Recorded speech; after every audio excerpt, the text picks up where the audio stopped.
इस ब्रह्मांड में हम सब मुसाफिर हैं। अनंत में स्वयं की खोज, ज्ञान के शिखर पर साधनाओं की खोज। हमारा चंचल मन सूक्ष्म से गूढ़ और गूढ़ से सूक्ष्म की कभी ना खत्म होने वाली इस यात्रा में चल पड़ा है। तो फिर कहां मिलेगा सुख, कहां जागृत होगी चेतना?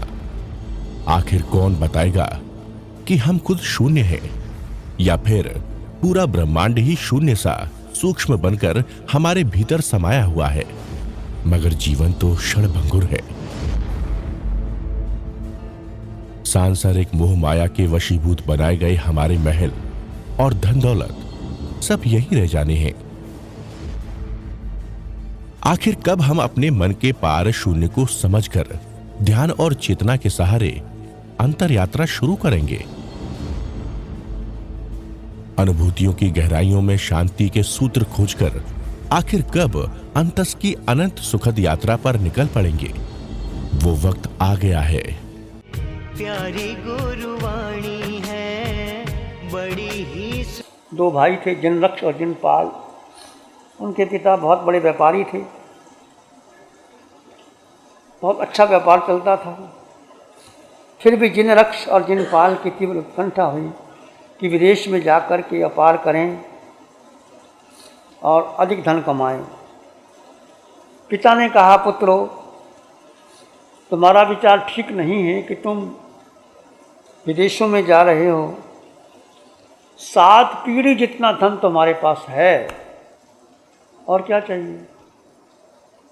कोई आवश्यकता नहीं। पिता ने बहुत समझाया, परंतु दोनों की लोभ की भावना, वासना की भावना, नहीं, हम विदेशों में जाएंगे, वहाँ की संस्कृति, वहाँ की सभ्यता, वहाँ का आचार विचार देखेंगे और वहाँ रहेंगे।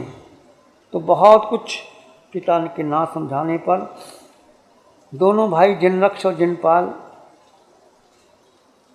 अपने साहस के साथ विदेश की संस्कृति, रहन सहन, भाषा आदि का अध्ययन स्वराज्य व्यवसाय के लिए समाधान के मुद्दे प्रस्तुत किए। पिता ने कहा, ठीक है, तुम्हारी मर्जी, पर मैं तो कहता हूँ यहाँ रहो, कोई आवश्यकता नहीं।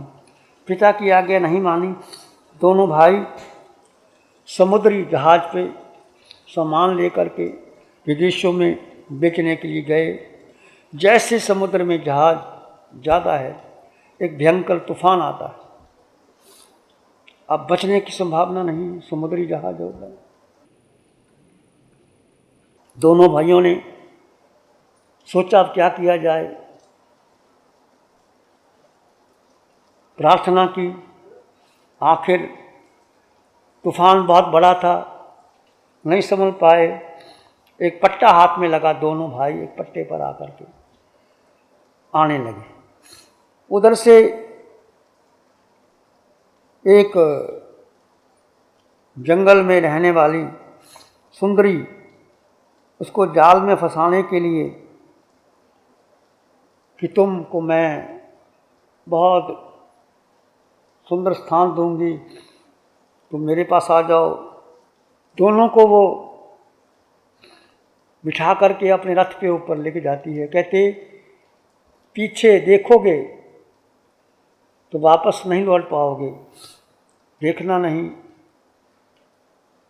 जिनरक्ष उसके जाल में फंस गया। जिनपाल ने देखा नहीं, वो चला गया, बच गया। परंतु जिनरक्ष ने, उस देवी ने बुरी तरह उसको फंसाया और ऐसी जगह ले गई जहाँ की बहुत वेदना होती है। कंकाल पड़े थे। ऐसा क्यों हुआ? क्योंकि उन्होंने आज्ञा नहीं मानी, पिता की आज्ञा नहीं मानी, दिशाओं का प्रमाण नहीं किया और विदेशों में घूमने लगे और आगे से आगे चलते गए। ऐसे हम देखते हैं, शंभूम चक्रवर्ती 12 चक्रवर्ती हुए और 12 के 12 में 10 चक्रवर्ती यदि संसार को छोड़ करके दीक्षा लेता है तो मोक्ष जाता है। चक्रवर्ती संसार को नहीं छोड़ता, वह अटका रखता है तो साथ में नरक में जाता। एक तरफ मोक्ष, सातवीं नरक। दो चक्रवर्ती, ब्रह्मदत्त और शंभुम चक्रवर्ती, सातवें नरक में गए। ऐसा न्याय किया था उन्होंने। शंभुम चक्रवर्ती ने मर्यादा का उल्लंघन किया। 6 खंड जीतने के बाद भरत क्षेत्र के झांकी खंड की ओर जाने लगा। नकली रत्न बनाए, समुद्र की यात्रा करने लगा चरम रत्न पर। देवताओं ने रोका कि देखो आगे आप नहीं जा सकते, इस चक्रवर्ती पूरे हो गए, तुम नहीं आगे जा सकते, 6 खंड ही होते हैं, 7वां खंड नहीं जीत सकते। उसमें लोभ जागा, क्यों नहीं जीत सकता, मैं तो जीतूंगा, जाऊंगा। अच्छा भाई कैसे जीतोगे, कोशिश की। आखिर वो तमस्वर गुफा पे जाने लगा, देवताओं ने रोका। उन्होंने कहा तुम आगे नहीं जा सकते। क्यों नहीं जा सकता, तलवार उठाई, उधर से भीषम ज्वाला निकली और वहीं भस्मीभूत हो गया, मर गया। 2 चक्रवर्ती 6 खंड के राज्य प्राप्त करने पर भी उनकी तृष्णा और बढ़ जाती है, और बढ़ जाती है, और मर करके वो नरक में जाते हैं। तो भगवान महावीर का सिद्धांत ये कहता है कि एक श्रावक को 12 अनुव्रत में 5, अनुव्रत 3, गुण व्रत 4, शिक्षा व्रत 12 व्रत अंगीकार करने चाहिए। इसमें कहीं कोई बाधा नहीं आती। व्रत कोई जोर जबरदस्ती नहीं है, कोई कायने कानून नहीं है, कोई आपको ऐसे कर, ऐसा कुछ नहीं है। सहज भाव में आप जैसे घर में रहते हैं, जितना आप धन कमाना चाहे कमाओ, पर न्याय नीति से कमाओ और मर्यादा कर लो। और ज़्यादा आ गया तो बांट लो, कितनी बड़ी बात है। अधिक धन आया, बंट गया, अमीर गरीब की फासला टूट गया। नहीं तो ज़्यादा धन लेके क्या करोगे, सब छोड़ करके यहीं चले जाना है। पता नहीं किस समय क्या वारंट आ जाएं, सबको छोड़ के चले जाएंगे। एक सुई की नोक जितनी जगह भी नहीं कि जहाँ आप ले सको। कहते नानक लाहौर गए, उन्होंने धर्म का उपदेश दिया। एक धनवान व्यक्ति खड़ा हो गया, कहने लगे गुरु नानक मैं आपकी सेवा करना चाहता हूँ। नानक ने कहा नहीं, मुझे कोई सेवा की जरूरत नहीं, नहीं मैं करना चाहता हूँ। नानक ने कहा अच्छा। मर्दाना पास में बैठा था। ऐसा करो, एक सुई निकाली, ले जाओ सुई, मुझे दे देना। हाँ हाँ, एक सुई क्या 1000 सुई दे दूंगा और दे दूंगा। उसने कहा एक शर्त है, ये सुई मरने के बाद मुझे देना। उस समय तो उसको कोई होश नहीं था, चला गया। रात को सोचने लगा कि मुझे एक सुई के लिए बोला, सुई दी है मुझे, कि हाँ मैं इसको दे सकता हूँ। और नानक ने शर्त लगाई थी कि सुई अगले जन्म में मुझे देना, इस जन्म में नहीं। तो क्या अगले जन्म में मैं सुई को साथ ले सकता हूँ, क्या पता। कोई व्यक्ति जब जीवन में कितना भी धन हो, पद हो, यश हो, प्रतिष्ठा हो, सब छोड़ के चले जाना है। रात को नींद नहीं आई, उठा, वापस आया नानक के पास। गुरुदेव अभी मांग लो जो कुछ लेना है, मैं आपकी सुई क्या 1000 सुइयाँ बंडल के बंडल दे देता हूँ, पर आपने जो शर्त लगाई है कि मरने के बाद देना, मरने के बाद तो मैंने दी। नानक ने कहा कि जिस संपत्ति पर तुम बहुत अभिमान कर रहे हो, एक सुई भी तुम नहीं दे सकते, वो संपत्ति नहीं, वो विपत्ति है। जिसको मौत छीन ले और वापस ना कर सके, वो संपत्ति नहीं, वो विपत्ति है। इसलिए इस संपत्ति पर ज़्यादा अभिमान ना करो। अपने जीवन में संतुलन बनाओ, बैलेंस बनाओ। आप श्रावक हो, घर में रहो, और जो व्यापार में धंधा करते हो, तो फैक्ट्री चलाते हो, तो दुकान चलाते हो, तो खेती करते हो, करो, कोई मना नहीं। परंतु अंत में अपने जीवन की मर्यादा अवश्य करना चाहिए। तो 6 दिशाओं की मर्यादा की बात करिए, पूर्व पश्चिम उत्तर दक्षिण ऊपर नीचे, 6 10 दिशाओं के जहाँ जहाँ आपने जाना है आज्ञा का उल्लंघन मत करो। और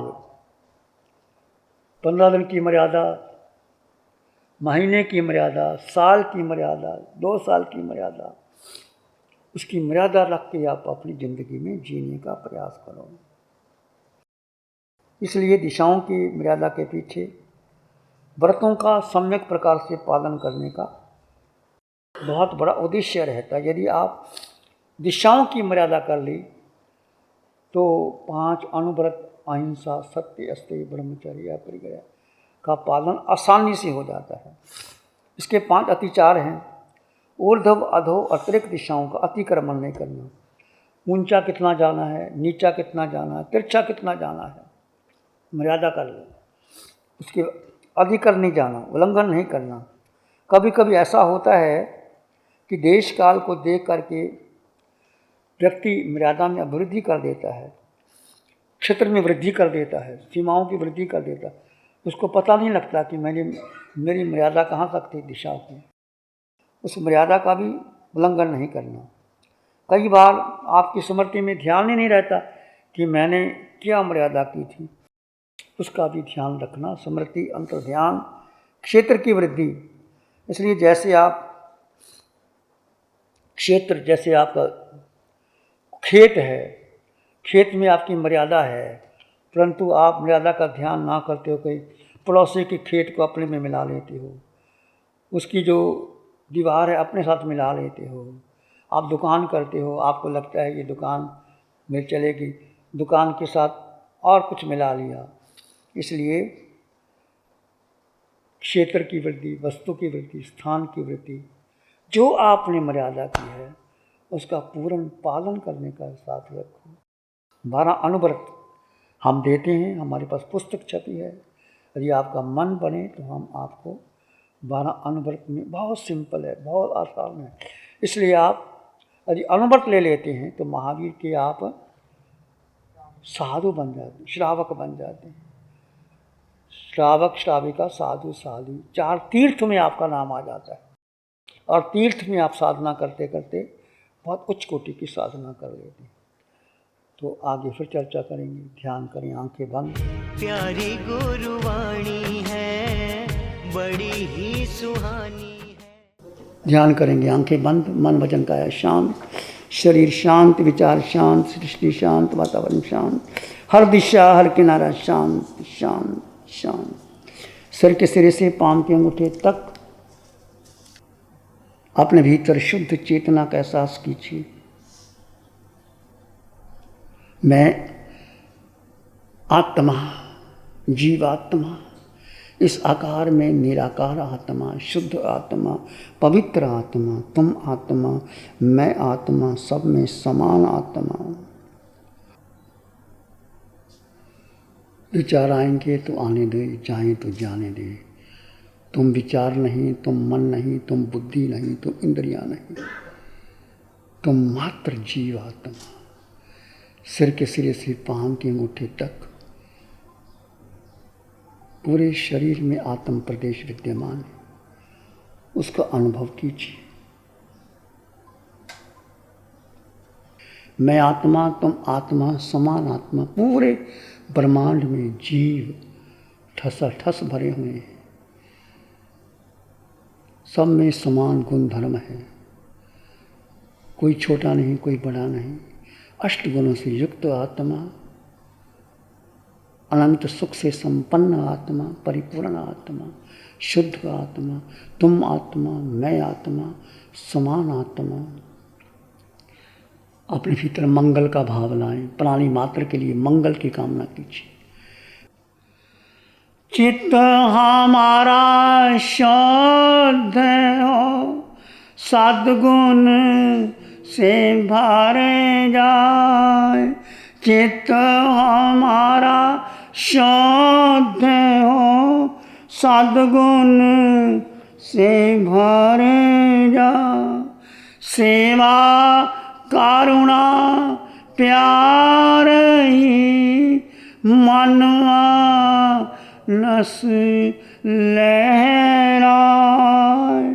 सेवा कारुणा प्यार ही मनवा नस लहराए।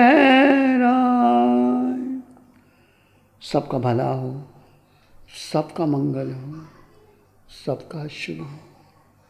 इसी में एक लंबा गहरा श्वास लें। अरिहंत परमात्मा के चरणों में अनंत कृतज्ञता ज्ञापित करें। एक और लंबा गहरा श्वास। अरिहंत परमात्मा के चरणों में नमन और वंदन। दोनों हाथों को आंखों पे ले जाएं। हल्का सा स्पर्श। धीरे से आंखें खोल सकते हैं। नमो अरिहंतानंग, नमो सिद्धानंग, नमो आयर्यानंग, नमो वज्रायानंग, नमो लोये सप्साहुनंग, धम्मो मंगल मुकीठम अहिंसा संयमो तवो देवावित्तं नमं संति जस धम्य श्यामनो। श्री चत्तारी मंगलम, अरहंता मंगलम, सिद्धा मंगलम, साहु मंगलम, केवली पनत्तो धम्मो मंगलम। चत्तारी लोग उत्तमा, अरहंता लोग उत्तमा, सिद्धा लोग उत्तमा, साहु लोग उत्तमा, केवली पाणत्तो धम्मो लोग उत्तमो।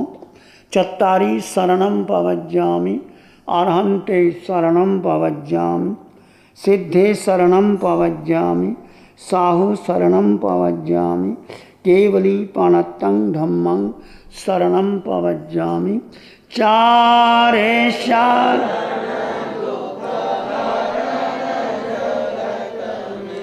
और शरण जो भय प्राणी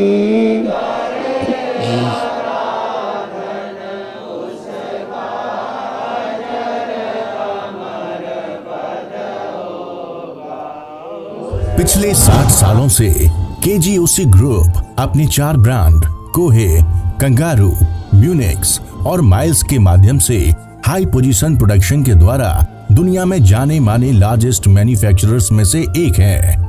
जैसे staplers, staple remover, paper punch, gun tacker, app tool, geometric tools, stitch wire और किचन में यूज होने वाले प्रोडक्शन से दुनिया के लगभग हर देश में उपलब्ध है।